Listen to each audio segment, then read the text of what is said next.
Hey everyone, it's Shelby's Comics here with Freeway. So this is actually the second time I'm recording this, or at least the first half. I don't know, there's something glitchy with my microphone. If you noticed actually the last video, the sound was different. That's because one microphone cut out and another mic took over, but I don't know. So I noticed it right after I did the first package. And so I'm re-recording this, doing the first package again. So, package from Amazon. So, act like I'm surprised. Oh, yeah! This is a book I ordered. So, this is entitled Seal of Approval, The History of the Comics Code. So, a study in censorship of comic books.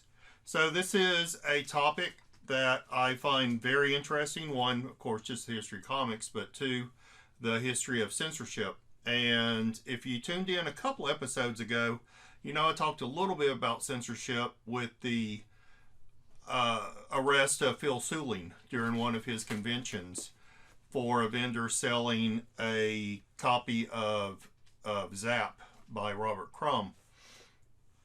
And so I wanted to learn a little bit more about the subject, so I picked this up from Amazon, Seal of Approval, History of the Comics Code, just to educate myself a little bit more about censorship, because I think all of us know, of course, about the history of Frederick Wortham and his book, Seduction of the Innocent. Of course, then the Senate hearings on juvenile delinquency and its relationship to comic books. And Frederick Wortham was a key witness during that. And that led to, of course, the Comics Code Authority and that seal that we know of on comic books. But there's a whole lot more history than that with comic censorship. And so I wanted to educate myself a little bit more and, yeah, pick that up. So, you know, I'll also be doing, put it up here, a episode in a couple of weeks on censorship in comics on More You Know Mondays, the show that Jeff Hard to Come By myself does. This Monday will be on my channel, and we'll be talking about the direct market versus newsstand. Last Monday was on Jeff's channel, and we discussed Whitman variants. So a lot of really cool topics. So be sure and check us out. And I'm going to get the next package.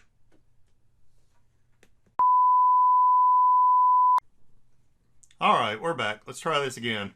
Freeway, of course, walked across the keyboard, knocked out the sound. So let's see if we can try this again. Alright, so I opened up the next box. Looks like someone got some new cookware. And they wrapped up the comic books in it. So let's see how to figure this out.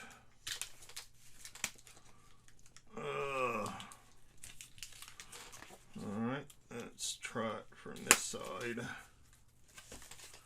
I'll say one thing, this is some thick packaging. There we go. Alright. Okay, and they taped the books together. Oh yeah, cool. Okay, so this is another kind of thing. So I just talked about that. And this is the comic book history of comics. So I remember this coming out in volume 1 and 2. And I remember this coming out several years ago. And I wasn't that interested. I, looked through it. It's by IDW. It's mid-2000s thing. And, I've read so much stuff about comic history. But, I don't know. I guess now with doing the show with Jeff and everything, and I was talking about a lot of history of comic books, I want to pick it up and at least maybe do a review on it. So, alright. And then the last package here, from Comic Slabs, Rhode Island. Oh. I just mailed off a package. Someone in Rhode Island. So, our smallest state, I believe. So all the comic books are in one house in Rhode Island. Alright, so this is, yes, from Comic Slabs and Statues. My buddy, he was on Gorilla Todd's Chan last Saturday, and he had a couple of copies of this, and this was interested in. Mainly was Star Wars Episode 1. This is the Dynamic Forces, so it's got the hologram kind of logo on it. And this one, kind of a prism hologram logo. Not hologram, but, you know, shiny logo. So, limited to 12,500 copies. So, not very limited, but it was cool. I didn't see a lot of them on eBay, and the ones I did see were foreign, so I was kind of interested. And then y'all know, I'm picking up a few. I can't remember, no one bid on these, or I thought they were a little bit cheap, but I picked up these Bronze Age Iron Man. It seemed like they were at a pretty good deal. And they're not, yeah, they're in pretty good shape. I think some pressing could definitely help them out a lot. Wasn't that interested in a few of these other books, but I noticed this was a John Byrne cover. John Byrne doing Iron Man there. A Marvel team up with Sandman. And what I was really interested in, though, was this guy, and definitely can use a press, was this Marvel Superheroes Whitman book. So this is kind of a rare Whitman. So Whitmans can, of course, be denoted by the triangle, but it has the UPC code. So when it has the UPC code, from the investigation Jeff did, is they tend to be earlier Whitmans. And then what was happening was when they were scanning, and Whitmans then went into 3-packs, which were then polybagged and then sent out to retailers. But what was happening was the people scanning in the distribution center was accidentally scanning the barcode of the book inside the package instead of the barcode on the package. And so that was causing some confusion. So that's why you see Whitman then the printing switched to the blank UPC. So anything with the star logo, which would denote a Whitman, the symmetrical star logo or diamond logo, I should say, looking at the burst behind it, it's kind of a starburst. And a UPC, that usually denotes a earlier Whitman. And if I'm not mistaken, this should probably be about 1978, 79. And I am correct. This is 1978.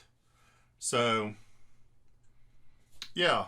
You know, not in amazing shape, but you know, definitely pretty cool to have at least something I can show off as kind of an example. And it's not worth a whole lot more or anything, but something I could show off as an example compared to like your newsstand copy there, which is just the normal. So anyway, yeah.